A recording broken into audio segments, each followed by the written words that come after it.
Hi hello అందరికీ రోజు ఈ వీడియోలో నేను చాలా సింపుల్గా రొయ్యల ఫ్రై చూపిస్తానండి. రొయ్యల ఫ్రైతో పాటు కరివేపాకు, కొత్తిమీర, పచ్చడి కూడా నేను చూపిస్తానండి. వీడియో మొత్తం చూడండి, అప్పుడే మీకు అర్థమయ్యేది.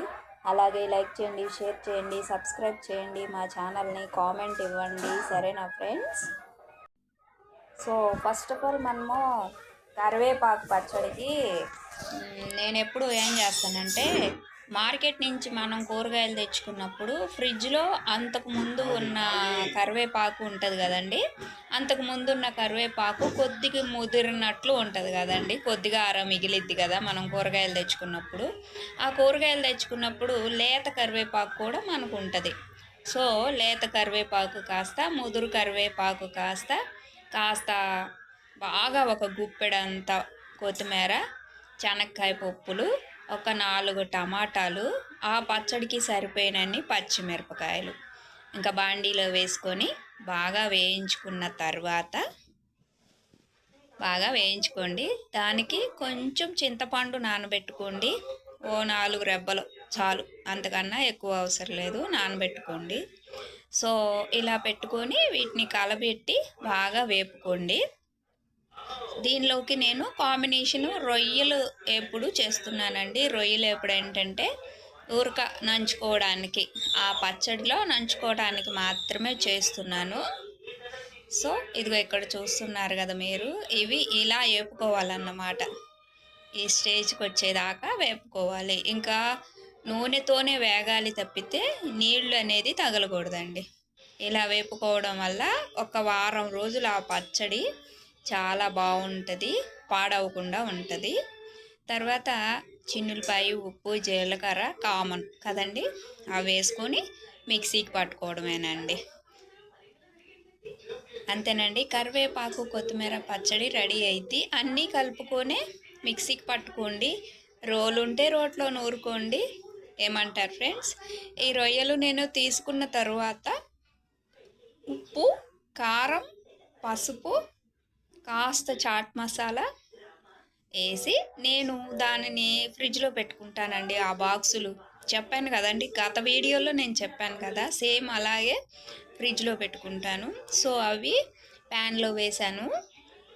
నేను మిక్సీ పట్టుకున్నానండి పచ్చడిని, అదిగోండి కాస్త మెత్తగానే మిక్సీ పట్టానండి. ఎందుకంటే మనము మార్నింగ్ టిఫిన్లో, ఇడ్లీలో, లేదంటే దోశలో తినటానికైనా ఈ పచ్చడి చాలా బాగుంటుందండి. నోటికి ఎంత బాగుంటుందంటే చాలా బాగుంటుంది. అలాగే కరివేపాకు, కొత్తిమీర కలిసింది కాబట్టి మనకి డైజెస్ట్ ప్రాబ్లం కూడా పోయిద్ది. ఇంకా కంటి చూపు కూడా మంచిది కరివేపాకు పచ్చడి కదండి. సో ఇప్పుడు రొయ్యలు కూరకు వచ్చేసేస్తే, నేను రొయ్యలు డైరెక్ట్గా వేసేసాను కదండి బాండీలో. సో దానికి తగ్గ అల్లం వెల్లుల్లి పేస్ట్ వేస్తున్నాను అన్నమాట. ఇవి ఇలాగే ఈ నీరు మొత్తం నీరు ఎనికిందాక మగ్గబెట్టుకోవాలండి. ఇంక ఇందులో ఉప్పు, కారం, పసుపులు ఏం అవసరం లేదండి. ఇవి కేజీ రొయ్యలండి. ఈ కేజీ రొయ్యలు నేను తీసుకొని ఒలిపించుకుంటే అవి 1/2 కేజీ అన్నీ అయినాయండి. 1/2 కేజీకి కూడా తక్కువ ఉన్నాయండి.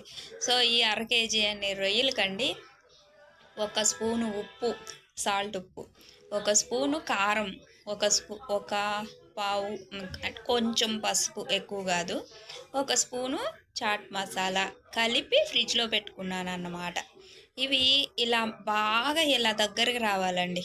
ఆ వాటర్ అంతా వెనికిపోవాలండి. ఎదుగో చూడండి, బాగా దగ్గరకు వచ్చేసింది, నూనె పైకి తేలుతుంది. ఆ స్టేజ్కి వచ్చినప్పుడు గరం మసాలా మళ్ళీ 1 స్పూన్ వేసుకోవాలండి. ఫైనల్ టచ్ అన్నమాట ఇది. గరం మసాలా వేసిన తర్వాత మళ్ళీ కలబెట్టానండి. ఆ తర్వాత కొత్తిమీర యాడ్ చేయాలి. కొత్తిమీర కూడా యాడ్ చేసేసిన తర్వాత ఇంకేముంది, అయిపోయింది కూర. చిన్నప్పుడు జీ తెలుగు, ఈటీవీ ఛానల్స్లో వంటల ప్రోగ్రాంలు ఎక్కువ చూసేదాన్నండి నేను. ఎప్పటికైనా అక్కడికి వెళ్ళి వంట చేయాలని నా కోరిక, కానీ నా కోరిక నెరవేరలేదు. కానీ ఇలా వీడియోలు పెడుతున్నాను, ఇలాగైనా సంతృప్తి చెందుతున్నాను. సో వీడియో నచ్చితే లైక్ చేయండి, షేర్ చేయండి, సబ్స్క్రైబ్ చేయండి. Thank you so much. Thanks for watching friends. మీకు కావాలా వేడివేడిగా అన్నం వేసుకొచ్చుకోండి. కరివేపాకు కొత్తిమీర పచ్చడితో పాటు రొయ్యల వేపుడు. ఓకేనా ఫ్రెండ్స్, ఈసారి తక్కువ మసాలాలతో ఇలా ట్రై చేయండి. ట్రై చేసి చూడండి. Thanks for watching.